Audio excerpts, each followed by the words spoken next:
The rise of the rest, that's the motto of the co-founder of AOL, Steve Case, who says that great entrepreneurs can be found anywhere.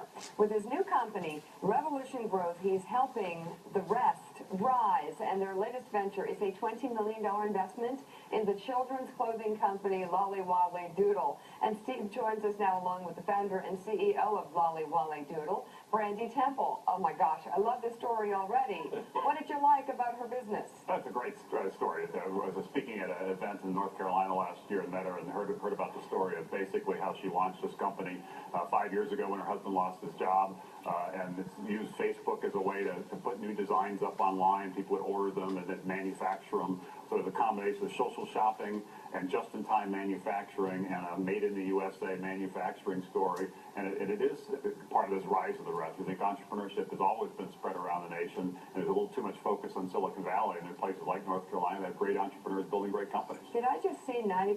You sell most of your clothes through Facebook? Yes, most of our garments are sold through the Facebook channel. Oh my God! Wait a minute, back up though, because I think this is fascinating. Your husband lost his job. He was trying to find another job, having a hard time, like most guys. It came just at the perfect timing. Yeah. We were so blessed that I'd already started Lolly Wally Doodle as a hobby on the side. Mm-hmm. We found out because of the construction industry that he was facing a layoff. And right around the same time, I put a couple things on Facebook, and it literally just exploded overnight. So we had one of those moments where we sat down and said, you know, look, here's our options. We have this business that's growing quickly. How do you want to handle it? And he at that moment he was just so supportive and said, you know what, let's switch roles. Let's make this work. I'll take care of the kids, help you in the business in any way I can. And overnight we decided it was a business. These clothes are cool. How did you market them on Facebook, though, to make them stand out? I would think there's other people doing the same thing. I mean, what made it such a success? Look how adorable. Thank you. It wasn't something that I actually planned to do. It was a test. I had some things I just wanted to move and took a picture of them, literally a picture with my camera, put it up and said I have a few items, the sizes, post your email address if you want them, and I'll send you a PayPal invoice. And within seconds, we were sold out. And so that was the first aha moment of, wow, what a platform this is going to be. And we started selling. Within 2 weeks, we were off of eBay, and we were on to Facebook exclusively. And literally, we were selling things faster than I could make them, the ladies at church could make them, the people in the community we had helping us. And we would literally have my family over at night, dinners, and we'd clear the table, we'd eat, and then everybody would get back to work shipping. Oh my gosh, I love this story. What is it telling you about, first of all, our economy? And I want to hear then about exactly how you invested in her, what you expected to get out of it.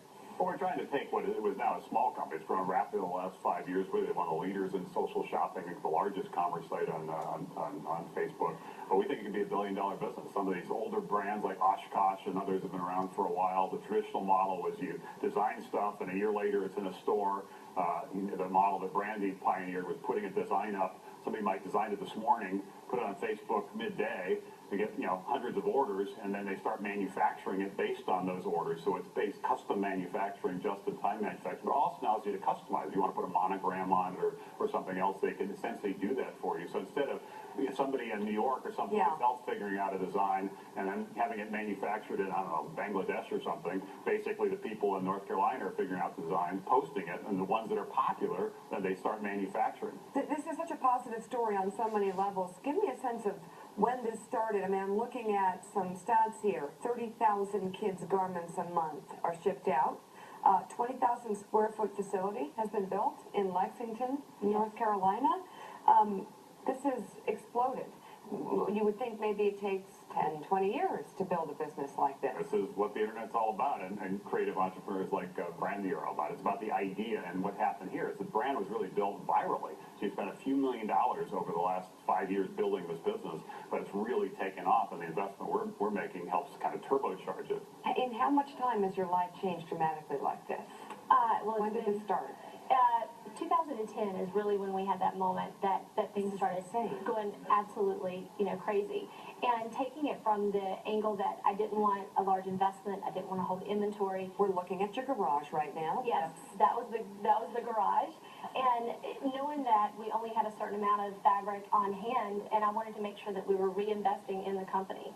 So creating this model and this manufacturing process that we could take what they were telling us they wanted and how they wanted to see it, manufacture it quickly after they purchased it, and get it straight to them.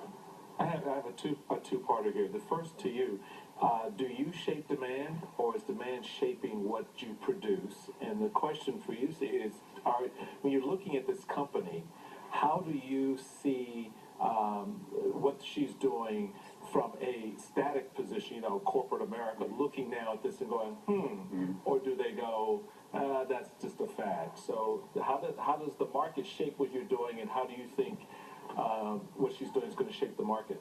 In a lot of ways, our customers are the designer, so they absolutely shape what we're doing. We use our sales platform as our predictor.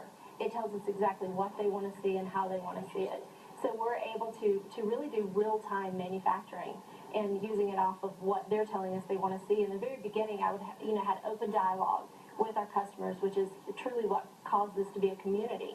And they would say, I love the green one, but I want it with a red ruffle. And the next day, likely they would see it with a red ruffle. So we would take what they wanted and really listen to them and give it to them, Oh my gosh. This really is part of the future. The last 25 years sort of been the first internet revolution, just getting everybody to understand and getting online. The next 25 years is how do you reinvent fashion or healthcare or education or other parts of our economy, and leveraging these platforms is critical. They started on Facebook, now they just recently launched on Instagram and Pinterest, and it really is going to be a Is broader it only for effort. kids? The dresses? We do a lot for moms too. Really? Yes. Okay. Steve Case and Brandy Temple, thank you so much. Congratulations. What an incredible story. We're going to continue the conversation online. You can tweet your questions to Steve and Brandy right now using the hashtag Mojo, and watch our web-exclusive Green Room interview at afternoonmojo.msnbc.com. Up next, consultant